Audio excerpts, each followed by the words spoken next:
So Eternals, I gotta say, for the most part, I enjoyed the movie. Was entertained for most of it throughout, but I do gotta say it doesn't go without its flaws. Like me personally, I didn't mind the pacing and the time jumps that they do in this movie. There's a lot of time jumps where they go back to the past, back to the present, back to the past, present, and so on. I can see how that might be confusing, or the pacing wise, could be bad for some people. But me personally, the pacing wasn't too bad. Maybe some parts were a little bit slower than others, but overall, I got the story, and honestly, the pacing wasn't too bad for me.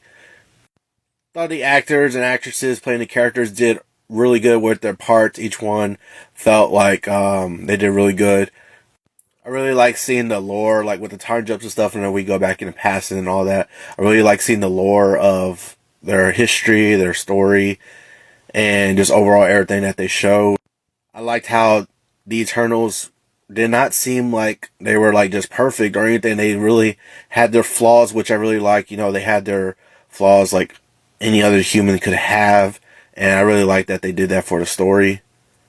I know they were trying to say that they were trying to be different with this movie, and in some parts I could see how they were trying to be different, but nonetheless, it still went back to its cookie cutter form of an MCU movie.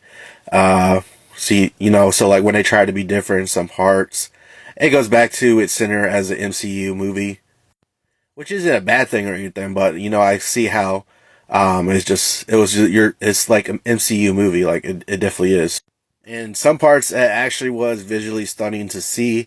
The way Chloe Zhao does some of her directing and shots and filming is really good in this movie. And of course, being an MCU movie, we had to have some comedy in here. Honestly, the comedy wasn't bad. It hit in the right directions and hit in the right spots for me, especially through Kumail Nanjiani's character and Brian Tyree Henry's character were the more comedic parts, and also to Kumail Nanjiani's character's valet, I guess he was called, was pretty funny also in the movie.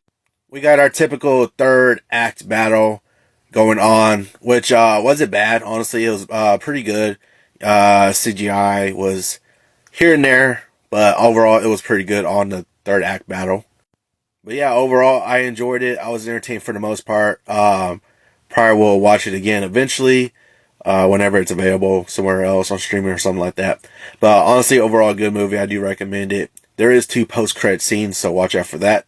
But yeah, I do recommend the movie. I did enjoy it for the most part and was entertained for the most part.